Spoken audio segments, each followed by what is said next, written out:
예, 안녕하세요. 예, 많이 기다리셨죠? 예, 우리 국민의힘 제22대 국회의원 후보자 4차 경선 결과를 발표하겠습니다. 홍천관리위원회는 4차 경선을 통해 13개 선거구의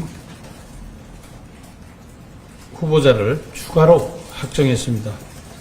또한 7개 선거구에 대하여는 내일부터 이틀간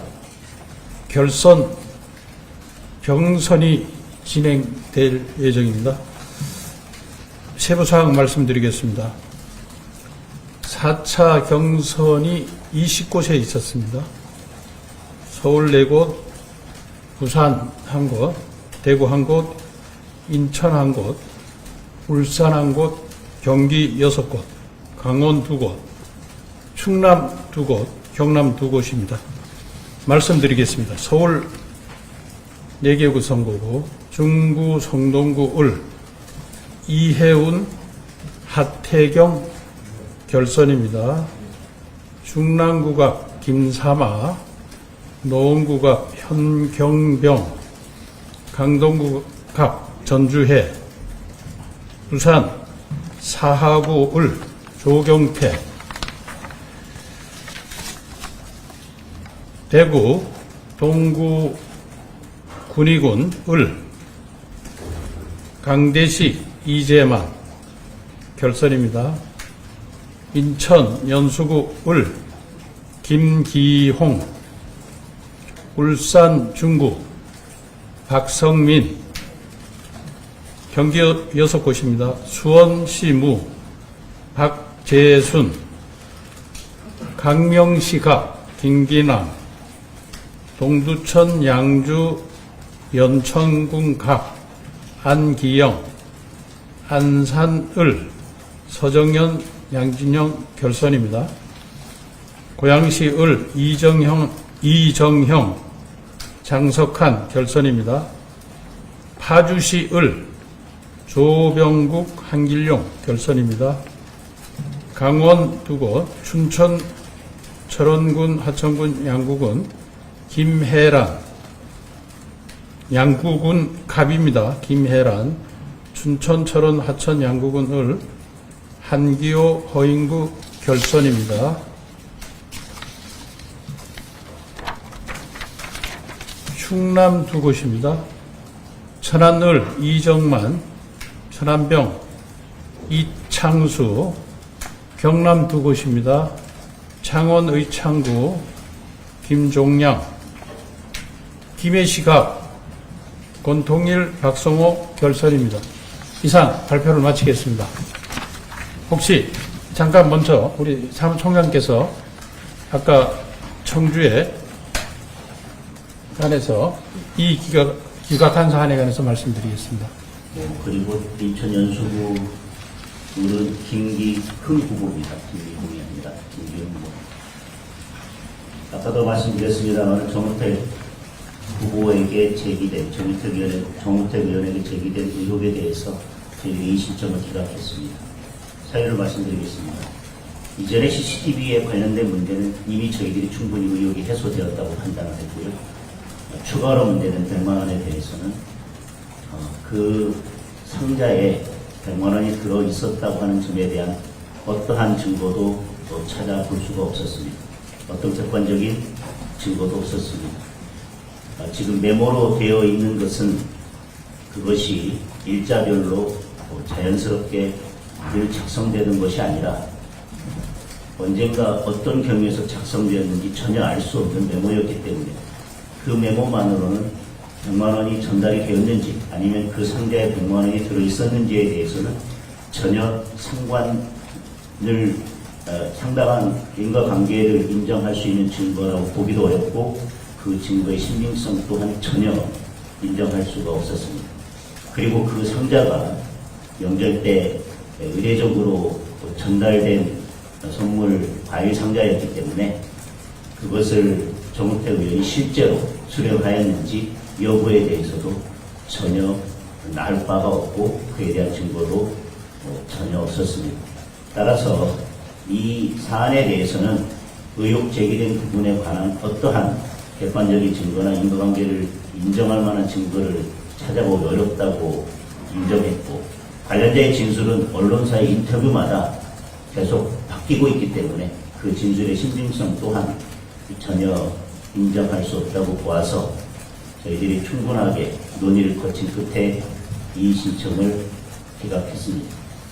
우리 사무총장이 판결 쓰듯이 이유를 자세히 설명했습니다. 그만큼 저희들이 진지하게 그 문제에 관해서 토의를 했다는 얘기입니다. 우리가 거의 끝나가죠. 그죠?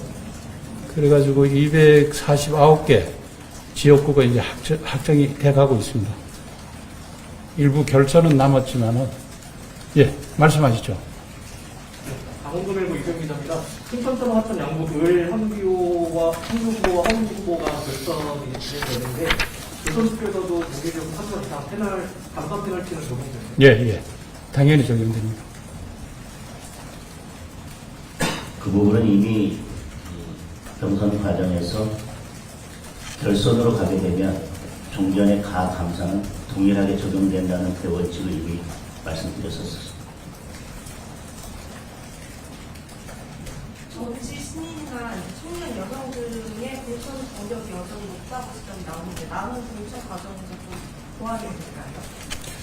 그건 두고 봐야 되겠죠. 만약 그 현역들이 지역구 관리를 잘 못하고 정치 신인이 좀 준비를 해가지고 들어가면은 감산이라든가 이런 굉장히 큰 효과를 발휘하는데, 그냥 준비 없이 정치 신인, 청년 이렇게 들어가면은 경쟁력이 별로 없는 거로 이렇게 우리 시스템 공천을 하면서 느낀 겁니다. 이 나중에는 끝나고 나면 여러 가지 분석 결과도 내볼 그럴 생각을 가지고 있습니다. 그 부분에 대해서 계속 말씀드리지만 어떤 경우에는 최대 35%까지 감산을 받게 됩니다. 현역이. 그리고 신인은 15% 가까운 가산점을 받기도 하고요. 그와 같이 했음에도 불구하고 경선에서 이기지 못한다면 과연 그 신인 후보가 경쟁력이 있다고 보아야 할지, 저희는 계속 말씀드리지만 이기는 공천을 하겠다고 말씀드렸습니다. 오늘 같은 경우 현역이 3자 경선을 했지만 1차 첫 번째 경선에서 이미 50%를 넘겨서 경선을 통과한 분들도 있습니다. 그분의 경쟁력이 높다고 봐야지 진입 장벽이 무조건 높다고만 평가할 것은 아니라고 생각합니다. 그러니까 신인 청년이 들어와가지고 메릿을 받아가지고 통과를 해도 상대 당하고 진다 그러면은 그게 무슨 의미겠습니까? 그래서 그런 점 생각해 보시면 좋을 것 같아요. 다만 질문하신 것과 관련해서는 우리가 지금 국민 공천도 남아있고 다른 절차들이 남아있기 때문에 그런 지적, 그리고 또 그런 문제점에 대한 국민들의 시각이 있다는 것을 저희들이 인식하고 최대한 보완할 수 있는 노력을 해나가겠다는 말씀을 드리겠습니다. 네, 저 질문 두 가지 드리고 싶은데요. 첫 번째로 오늘 경선 결과까지 합치면 지금까지 현역 교체율이 몇 퍼센트 정도인지. 그거는 나중에 데이터를 내가지고 알려드릴게요. 그래가지고 지난번에 한 31% 되는데 오늘 2분 더 들어갔고 이래가지고 전체적으로 끝나면 한번 정리해 드릴게요. 저희들이.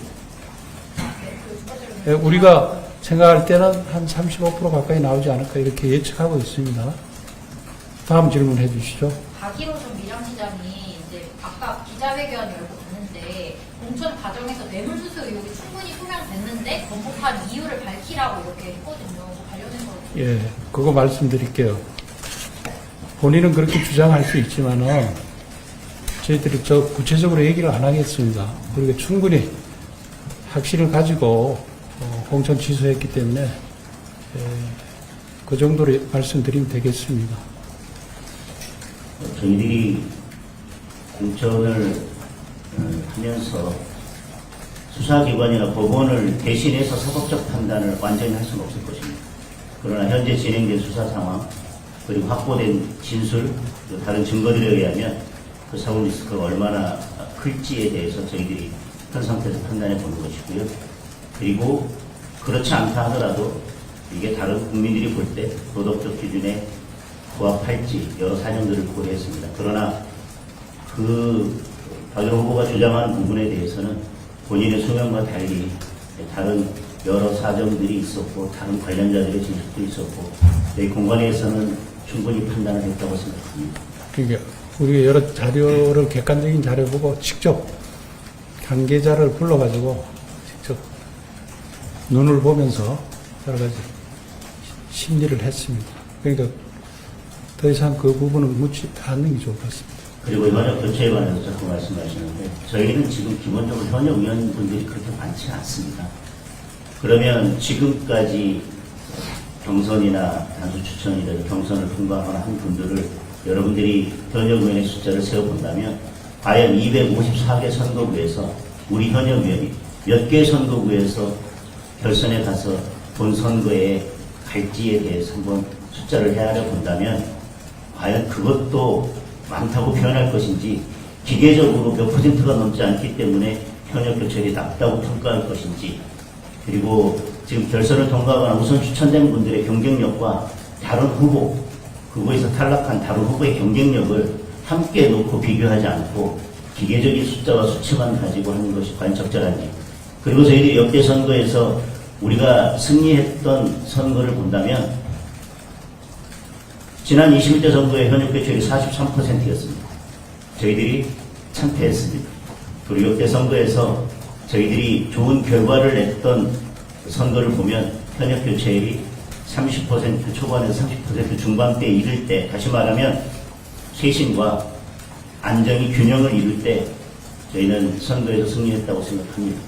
예, 그런 지금 계속해서 교체율이 낮다, 진입장벽이 높다라고 하는 것에 대해서 일률적으로 말씀하시는 건 저희들이 받아들이기 어렵고 국민추천제, 국민공천제에서 그 부분을 보완할 수 있는 부분이 있다면 보완해 나가겠다는 말씀을 드리겠습니다.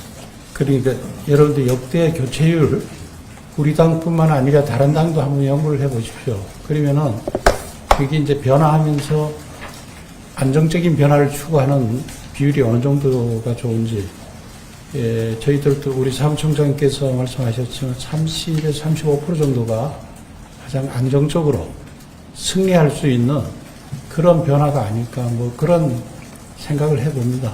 그래서 여러분들이 얘기하는 그런 교체율에 관해서 우리들이 공관위원분들께서 충분히 숙지하고 생각하고 있기 때문에 또 국민 추천 이런 거 할 때도 나름대로 반영이 안 될까 그런 생각을 합니다.